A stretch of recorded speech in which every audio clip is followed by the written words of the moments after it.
Election commission of Pakistan ने 8 फरवरी 2024 के आम इंतखाबात के लिए मुल्क के तमाम 859 इंतखाबी हलकों के लिए 26 करोड़ बैलेट पेपर्स की छपाई का काम तीनों सरकारी प्रेस अदारों में मुकम्मल कर दिया है।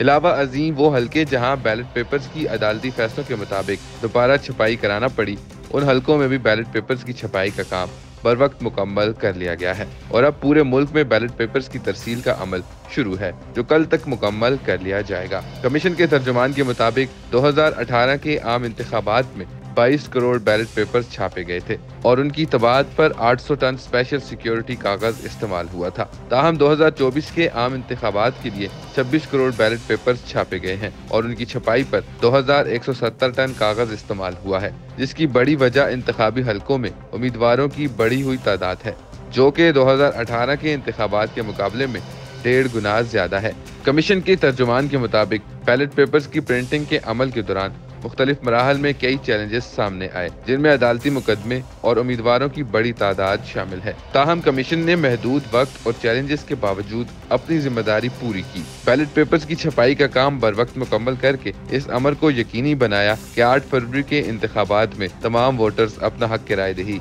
इस्तेमाल कर सकें।